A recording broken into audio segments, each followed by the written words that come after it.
I can speak now to Mary Bousted, who's Joint General Secretary at the National Education Union. So a very good afternoon to you.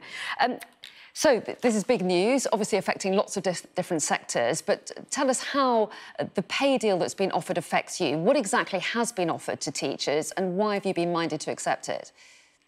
So the pay deal is the review body recommendation of 6.5% pay rise for teachers and leaders, and a 6.5% on any allowances that they might have for extra responsibilities.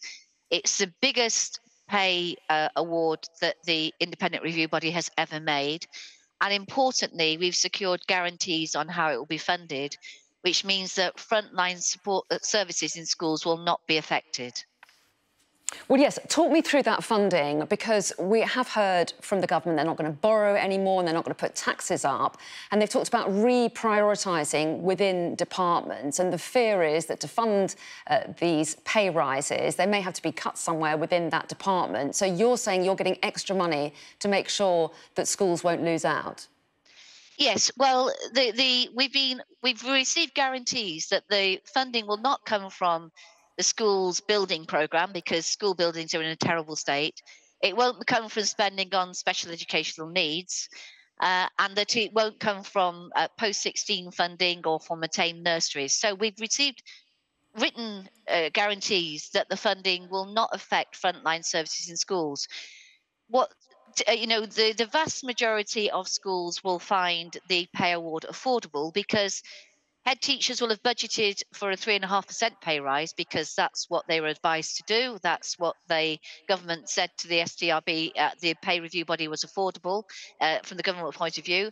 So there's an extra 3% which the government will fund from underspends in the department. Now, it's not up to us where the government finds the money from. That's a matter for government. What we've obtained is guarantees that it will not affect frontline services in schools or in colleges.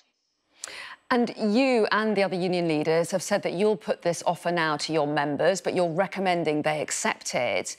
Do you think that they will, given that although, as you say, this is the biggest rise that has been offered before of 6.5%, it's still well below inflation, which is 8.7%?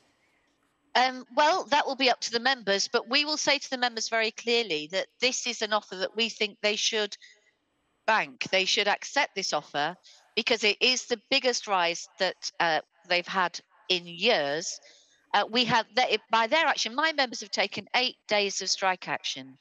Those days of strike action have moved the government from an initial offer of 3.5% to 6.5%. That is a significant move. Now, yes, it is still below inflation, but we will continue to campaign for teachers to gradually restore their pay to the levels it was in 2010.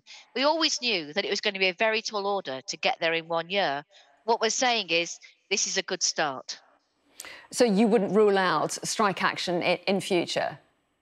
Well, as a union, you'd never lose out strike action in future. But what we have said is, if members accept this deal, and they will have a vote on it, then the dispute we have currently with the government on pay is over for this year and for September's pay award. That is the end of this dispute. Yes, I'm not going to rule out strike action ever again. I mean, I'm sure that's not what you meant by the question. No, I meant in a year's time, perhaps. So if you were resolved, along with other education unions, to accept this offer, but what do you make of the Prime Minister sending out a message to other unions saying there'll be no more talks on pay and no amount of strikes will change that decision? Do you respect that he says that? Is that a reasonable position from your point of view? Well, no, I don't think it's ever a reasonable position not to have further talks with unions who.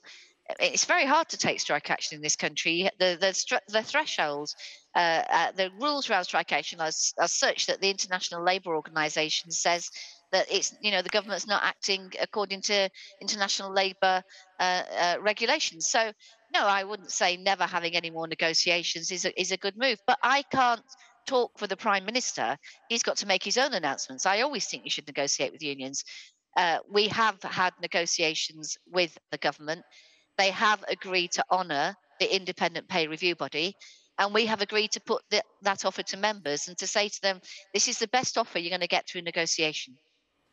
And give us an idea of what it's been like for teachers carrying out this strike action, as you say, 8 days of it. Well, it's been grueling. It's been remarkable that teachers have stayed the course, that the strikes have stayed strong, and that they have stayed determined. It has been very hard for them. But this is a deal which gives them the best award on pay that they've had in nearly over 2 decades. It gives them, a better place on which to stand in terms of the real value of their pay. Although, as you say, it is still below inflation, and it means that, and crucially, the funding for this pay award is not coming out of frontline services for schools. All in all, we are recommending that to our members as the best deal that they can get through negotiation. Of course, it's up to them whether they accept or reject that deal. OK, well, Mary Bousted, thank you so much for joining us and giving your very swift reaction to this news. Joint General Secretary at the National Education Union. Thanks very much indeed.